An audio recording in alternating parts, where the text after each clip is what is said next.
Welcome to It's All Geek to Me, a podcast where two friends experience popular nerdy franchises for the first time. My name is Leah, and this season, my co-host Kelly will be watching my favorite films, The Lord of the Rings, for the very first time, and I'm the expert. Let's dive in. Hello, we are back with The Two Towers. We just watched the first 27 minutes. How you feeling, Kelly? Yes, we are officially on to the second movie now, and I'm very excited. We have some new characters and some new stuff going on. Yeah, in this section, we meet some new people, which I really like. We get introduced to Éomer and Éowyn and Theoden. Oof, all the dins. Okay, well, you saying these names out loud tells me that I'm pronouncing them wrong in my head, even though I just heard them out loud. I was actually proud of Kelly because when we stopped the film just now, she texted me with a character's name in it, and I was like, wow, she's remembering the names? We are vastly improving. I'm writing them down. There are some names that I did not write down, and I'm not sure if they're going to be significant characters, but we'll find out. We will find out. So let's do the rundown. The first 27 minutes of The Lord of the Rings 2, The Two Towers. The Two Towers. Too Fast, Too Furious. Two Rings, Two Kings. Too Fast. Okay, so we start the movie. We're overlooking these like really beautiful snowy mountains. I absolutely love shots like this, just side note, because it just looks so beautiful to me. But anyway, while we're seeing these beautiful snowy mountains, we hear the sounds of like flashbacks of what was happening to Gandalf at the end of his life. Yeah. And then we actually get to see a little bit of the flashback, and we get a little bit further information than we saw in the first movie. Mm-hmm. We see him fighting the Balrog. I think that's what the he was called. Balrog. And him saying, "Fly, you fools," which I remember I thought he said, "Run, you fools," but you corrected me, so I'm pretty sure that's significant for some reason. It's not. It's actually not significant, but I can't explain it to you until we finish all the movies. Don't you worry, listeners. Okay. I will explain the Fly You Fools controversy to Kelly when the time is right. It's very important. It's very I need important. to know. But yeah, so then we see Gandalf falling, and then he is just falling for an insanely long amount of time. He ends up catching his sword too while he's falling, and then he starts fighting the Balrog. So he's like going at him with the sword while they're falling. Obscene amount of time from falling. Like this is a couple of minutes of falling and him hitting this demon. Yeah. And I actually wrote down, how has he not died from this fall? But at some point we finally see the ground and they both land, and at the moment of impact, Frodo wakes up. So this is like a dream or memory, or, you know, he's kind of having flashbacks in his mind of what happened. And we come across Frodo and Sam. They're traveling to Mordor. Sam is pretty much immediately giving up. I know some time has passed since the last movie, but he is saying like nobody wants to go to Mordor, and he's like, you have to face it, we're lost, we don't know where we're going, which I thought was kind of weird because Mordor is right in front of them. It's right in front of them, but they have to traverse through these rocks and over hills and stuff, and Okay, I don't know, fair. yeah, they're little hobbits, they never traveled before, they're lost. This is the biggest adventure they've ever been on. Poor guys. They're on a big adventure, and Sam's starting to feel it a little bit. And Frodo gets this weird, I don't want to call it a flashback because I don't think it's a flashback, but he gets this weird moment where he sees the Eye of Sauron and he gets a little flustered, and Sam is like, it's the ring, isn't it? And Frodo's like, it weighs heavy or something like that. The ring is starting to weigh heavy on him physically and mentally. They're going to say that a few times, that the ring is heavy, it's heavy. It does mean physically he's being weighed down, but also mentally. You know, we've seen what happened to Gollum, we've seen what happened to Bilbo. That sort of transformation is also beginning to happen to Frodo, because he's had the ring for a while now. Oh, that terrifies me. Oh my gosh. Well, he's got to get to Mordor. But I thought that maybe only happened if you wore it. So that's a little frightening that the ring is just kind of causing these issues, even without him wearing it. He's just wearing it around his neck right now. Exactly. So terrifying. Okay, so they take a little break for some elvish bread, which I wrote that down because that's pretty exciting. They get to try different kinds of food. I have a little fun fact about the lembas bread that they're eating. Tell us. It's mentioned in the books that lembas bread fills you up after only 2 or 3 bites. So they don't really have a lot of it, but it can sustain them for a really long time. That's good. But you know that they're hobbits, and eating isn't just a form of sustenance for them. Eating is a hobby. So Same, they're honestly. losing a lot of their culture by eating the lembas bread. Oh, That makes me really sad. I was excited for them to be trying this exciting foreign bread, but now I'm a little sad. Frodo was making a face about it, but Sam was like, oh, this elvish stuff, it ain't bad. Yeah. I think that Sam is really saying that just to keep the spirits up more than anything. Yeah, Sam is really trying very hard to make sure that Frodo is happy, which is absolutely adorable. I love their friendship. So they continue the journey, and it does turn out that they are actually going in circles because they come across a place where they've been before, and then they smell something bad. They smell a nasty bog. Frodo is like, we're not alone. And then it immediately cuts to them sleeping, which I was like, these hobbits are idiots, but it's fine because if I were in a situation where somebody was following me, I would just drop too. So I get that.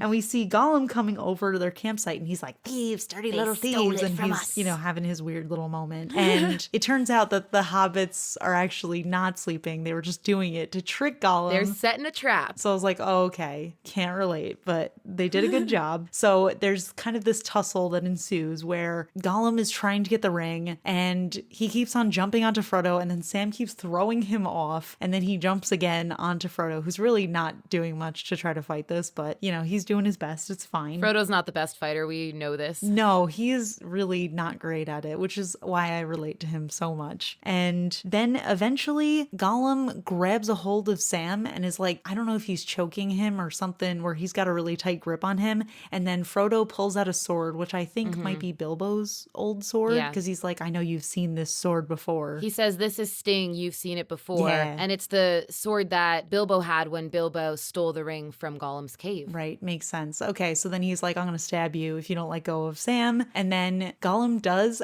and immediately starts wailing, just crying like crazy. Yeah.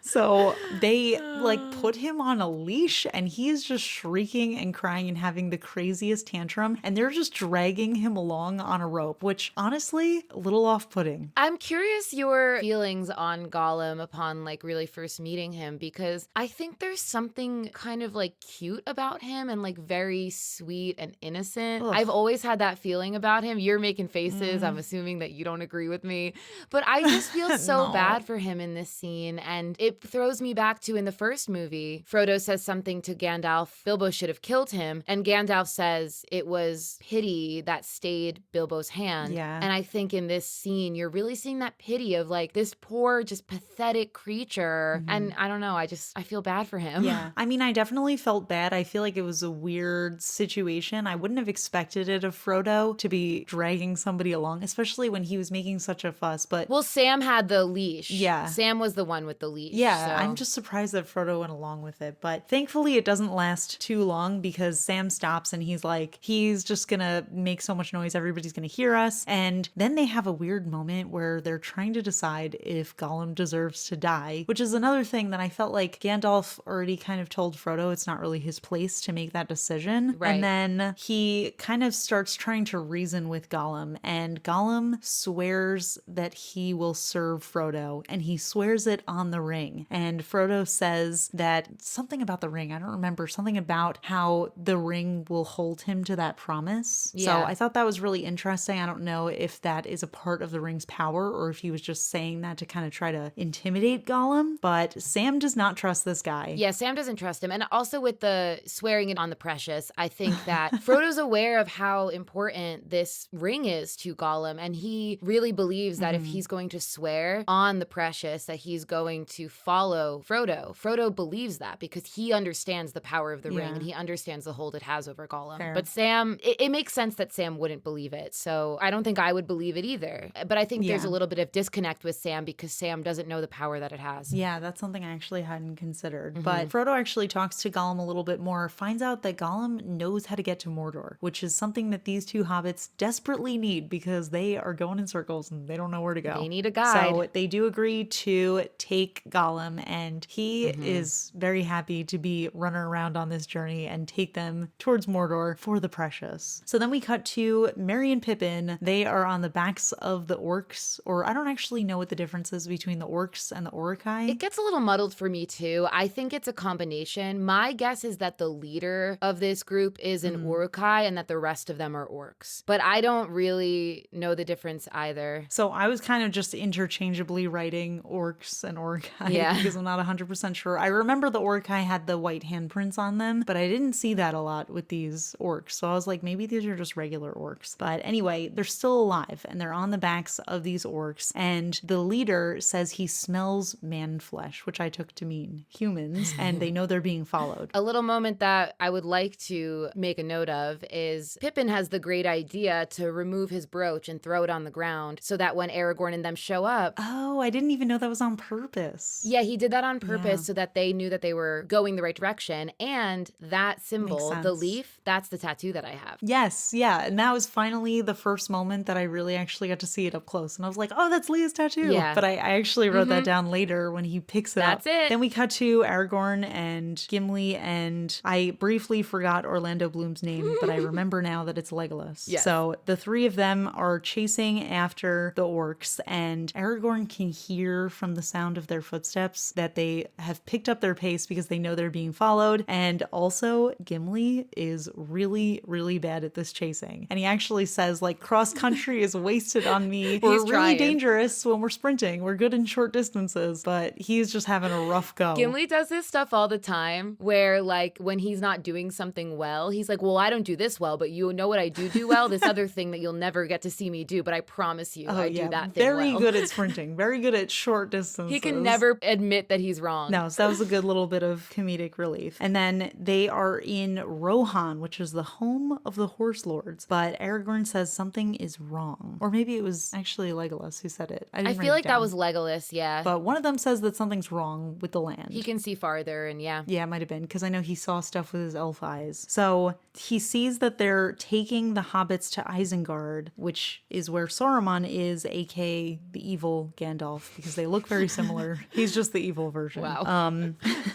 So then we get this interesting monologue from Saruman where basically he's saying he wants to rule the world with Sauron, and he's just being generally like 100% evil now, has fully committed to the evilness. He's birthing more armies. He's destroying more trees, which he actually even mentioned that he was going to destroy the forest. So I was like, I knew it. Destroy the old world, destroy the forest. Yep. Does not like the environment. No, not at all. He's not a fan. They're forging new weapons. And he actually also, I think the group of people that he was convincing to join and to fight were humans, right? They call them the wild men at some point, but they are people whose land has been stolen and they want to get their land back. He's basically just telling them what they want to hear to get them interested in his cause. Right. He's saying this will begin in Rohan. Rohan is ripe to fall. So in Rohan, people are fleeing. This woman has this moment where she's sending her two kids away. Her younger daughter is like crying. I didn't write down their names, but they did say their names. And I was like, I don't know if these characters are going to be important, but it doesn't seem like they will be. So I didn't bother writing them down. I had a thought about this, a thought I've never had watching these films before in this scene. I don't remember the mother's name. I don't remember the son's name. The daughter's name is Freda. So something that's always said about The Lord of the Rings is that it doesn't pass the Bechdel test, which is having two female characters on screen at the same time, having a conversation other than about men. And let me tell you, though these are very small characters, Freda and her mother, they pass the Bechdel test. They speak to each other and they're not talking about men. They're talking about, you know, the armies coming to attack them. So I'm going to fight that. I think this does pass the Bechdel test. But briefly. I have to say, I don't know if it counts because this girl is a very little girl. I don't think she's of a ripe age to start speaking about men yet. Yeah, I agree. But still, I'm saying that it counts. Okay, fair. Well, people can argue with us if they want. Let us know if you agree with me on that. I think that there's another point in the Bechdel test that I can't remember, so maybe it doesn't fully, but whatever. I'm taking it. I've only ever heard of that from you, which I should probably be ashamed of because I should know better. But yeah, no, so that's all I know. Yeah, as a film what major. I've learned from you.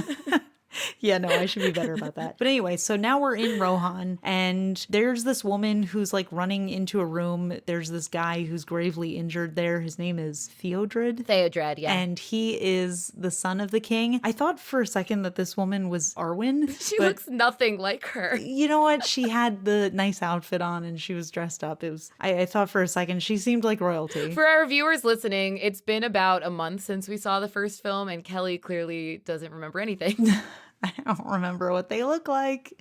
But you know what? I gotta say, a lot of the people in these movies are looking very similar. They have the same clothing and hairstyles and stuff. I just have to see if their ears are pointed or not. So there's this old king guy. Yeah, he's the king. Of King Rohan. of Rohan, yeah. And he's super old. I mean, this guy is already decaying a little bit. And these two people, this woman and a guy who I think are his niece and nephew, are trying to convince him that this bad stuff is happening and that they need to fight back. And there's a very creepy advisor who's like, no, we don't have to do that. And he is just being very obviously evil. So the guy, whose name is Éomer. I try to write down the pronunciation when I hear it first so that I know how to pronounce it, but that one's a rough one. So I didn't know how to write that down. So Éomer, son of Eomun. It doesn't matter. His dad is dead. Just Éomer is fine. I'm trying to write down everyone's parents' names. Especially in Rohan, it's like interesting because their names are very similar. So Theoden is the king. Theoden's son, his name is Theodred. And then Éomer and Éowyn are brother and sister. Yeah. So their names are very similar. So he's arguing with that advisor and he's like, when did Saruman buy you? And he basically implies that this advisor is now being influenced by Saruman and he is trying to, you know, be evil because he wants a cut of whatever power Saruman's going to have. And he also says something like, oh, like, stop looking at my sister, which for that reason, he gets banned and banished from the kingdom, which I was like, okay, whatever. Yeah. So then we cut back to the remainder of the fellowship, the three men who are still chasing after the orcs to try to get to the hobbits. And Gimli still has terrible endurance. Getting worse. He's still really struggling along there. But you know what? I was impressed that he was still going. I thought at some point he might give up, but no, he keeps going, which is pretty good. Very resilient. Yeah, he is. And then meanwhile, the hobbits actually refuse to keep going. So they just drop down and they're like, we need a break. And the orcs agree. The orcs said it. The orcs were the like, orcs said it? Oh, because I was like, that's really impressive that the hobbits have the power to stop them. But they weren't even running. They were on someone's back. But no, one of the orcs was like, we're not going any further until we get some rest. Oh, okay. I thought that was the hobbits that said it. So they're taking a little break and Merry has this one heartbreaking thing where he says maybe leaving the Shire was a mistake. And I felt so bad for him in that moment. I teared up. I didn't cry, but I teared. I was actually thinking if we do another cry meter, which I'm guessing we're going to do, this is probably Leah's first cry of the movie. I don't know if it counts. It like definitely touched me and I got it doesn't count unless watery. Tears fall. So if tears aren't falling, that's our test, our Bechdel test. If tears fall, then it gets added to the cry tally. So then they hear these sounds and the trees are making noise. And Pippin says that maybe the trees are alive because he heard this rumor that in the old forest there was something in the water that made the trees able to speak and whisper to each other and possibly even move, which I thought was really cool. And I thought that that was potentially foreshadowing of what was about to happen, but it wasn't. But maybe it's future foreshadowing. Well, we're only 27 minutes into the movie. Fair. We've got a lot to go. And you've made a lot of notes about, you've said it a few times now about how Saruman does not like the forest. Yeah. So these orcs are actually kind of gross. Yeah. Their faces are really gross, but they're also being really gross. Like they're trying to eat the hobbits. And I think the guy who was the leader was like, no, you can't eat them. And then the orcs start fighting with each other. And somebody beheads who I assume is the leader. And then he's like, try not to laugh. He says, looks like meat's back on the menu, boys. He says, looks like meat's back on the menu, boys.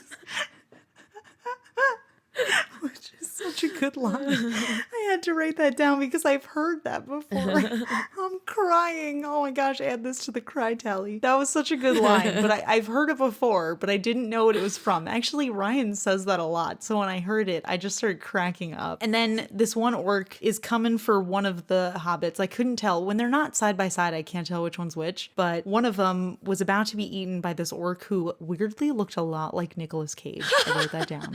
But he immediately gets killed.